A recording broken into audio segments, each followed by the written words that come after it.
तो सर, जैसा कि आप एक शिक्षक हैं, तो एज ए शिक्षक आज आप 26 जनवरी के इस मौके पर हमारे देश को और देशवासियों को, आने वाली जनरेशन को कुछ संदेश देना चाहेंगे?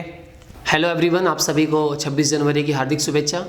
मैं आप सभी से यह कहना चाहता हूं कि देखिए, अगर आपको सुरक्षित रहना है तो आप सभी को जाति धर्म को भूल करके एक होकर के रहना है, क्योंकि जब जब घर टूटेगा तब पड़ोसी लूटेगा, जब जब घर टूटेगा तब पड़ोसी लूटेगा।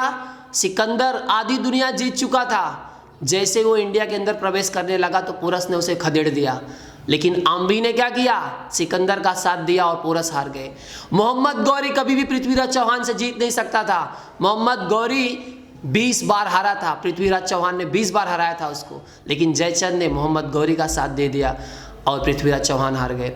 इसी तरह से अंग्रेज कभी हमें गुलाम नहीं बना सकते थे, लेकिन सिंधिया, होलकर और निजाम ने अंग्रेजों का साथ दिया और हम गुलाम बन गए।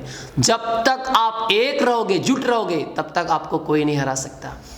भगत सिंह, सुखदेव और राजगुरु के बारे में जब मैं याद करता हूँ ना, तो हर बार मेरे दिमाग में हमेशा ना वही बात आती है जो मैं आपके सामने बोलने वाला हूँ, और कुछ लोगों को पसंद नहीं आने वाला है। जब आपने देखा होगा, आपने पढ़ा भी होगा, गांधी इरविन पैक्ट हुआ। जब इरविन गया गांधी जी से मिलने के लिए, तो इरविन रास्ते में बोल रहा था, इरविन ने बोला था, ऑन रिकॉर्ड है, गूगल कर लेना आप लोग अगर आपको तकलीफ होगी तो। इरविन ने बोला कि जब मैं गांधी जी से मिलने जा रहा था तो मुझे पता था कि गांधी जी सुखदेव, भगत सिंह और राजगुरु के बारे में बात करेंगे, लेकिन पूरी मीटिंग खत्म होने वाली थी, लेकिन गांधी जी ने उस टॉपिक पे बात नहीं किया। तो इरविन ने बोला कि मैं खुद पूछा कि आप अगर सुखदेव, भगत सिंह और राजगुरु की गारंटी लेते हो तो मैं इन्हें भी छोड़ दूंगा, बाकी आंदोलनकारियों को तो मैं छोड़ ही रहा हूं, अगर इनकी गारंटी लेते हो तो मैं इन्हें भी छोड़ दूंगा। तो गांधी जी ने क्या कहा कि वो लोग हिंसा के मार्ग पे चल चुके हैं और मैं अहिंसा को फॉलो करता हूं, मैं उनकी गारंटी नहीं ले सकता। इसी रीजन की वजह से सुखदेव, भगत सिंह और राजगुरु को फांसी चढ़ा दी गई। मेरे को अभी भी याद है, जब मैं टीवी देखता हूं, वीडियो देखता हूं, वो अमृतसर का स्टेशन की याद आती है मुझे। जब अमृतसर स्टेशन पे 14-15 तारीख के 1947 की बात है, 14 और 15 तारीख अगस्त की बात कर रहा हूं मैं। जब अमृतसर स्टेशन पे पहली ट्रेन आती है पाकिस्तान से, तो वहां का स्टेशन मास्टर छेदी लाल वेट करता है कि गाड़ी तो आ गई, लेकिन नीचे कोई उतरा नहीं। तो जाकर के ट्रेन के अंदर जाके देखता है, ट्रेन के अंदर तो कोई जिंदा नहीं रहता है, किसी का सर कटा हुआ है, जो औरतें थी उनके शरीर पर एक कपड़ा भी नहीं था। इस हालत में पाकिस्तानियों ने हमको छोड़ा था। उसका जिम्मेदार कौन है?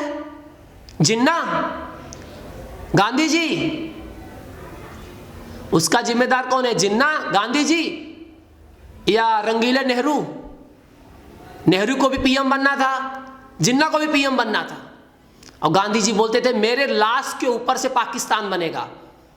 अगर जो लाशें वहां पे बिछी थी, उस लाशों में से कोई लाशें बोल पाती तो बोलती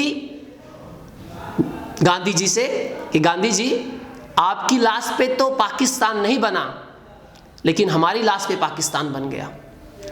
तो आज जो आपको आज़ादी मिली है, आप आज़ादी उत्सव मना रहे हो, आपको भूलना नहीं चाहिए कि कितने बलिदान हमारे देशवासियों ने दिए हैं। तो मैं आप सभी से एक ही चीज कहना चाहूंगा, जब तक आप एकत्रित रहोगे, मिलजुल करके रहोगे, तब तक आप सेफ हो। नहीं तो ऐसे जिन्ना, ऐसे नेहरू, ऐसे गांधी बहुत पड़े हुए हैं जो आपको सिर्फ रास्ता दिखाएंगे, लेकिन आपका ही रास्ता काटेंगे। अगर सरदार वल्लभ भाई पटेल बन जाते पीएम तो क्या प्रॉब्लम था? जिन्ना रेडी था कि अगर सरदार वल्लभ भाई पटेल बन गए तो मेरे को कोई प्रॉब्लम नहीं है, लेकिन नेहरू को बोलते नहीं, मुझे ही पीएम बनना है। एक वोट नहीं मिला था नेहरू को, सारा वोट किसको मिला था? सरदार वल्लभ भाई पटेल को। और गांधी जी ने क्या बोला? सरदार को बोला, चिट्ठी लिख करके चिट्ठी दिया, बोला तुम साइड हट जाओ, नेहरू को बनाऊंगा। क्यों? नेहरू क्या है? समझदार है, इंग्लिश बोलता है, सिगार पी लेता है ना, इसीलिए यही योग्यता थी ना उनके अंदर। मैं अपनी बातों को यहीं पे ख़त्म करना चाहूँगा। अगर किसी को तकलीफ हुई हो तो अच्छी बात है, लेकिन जो मैंने कहा वो सच बात है। आपको कुछ प्रॉब्लम है तो गूगल पे सर्च कर लो। Thank you. जय हिंद, जय भारत।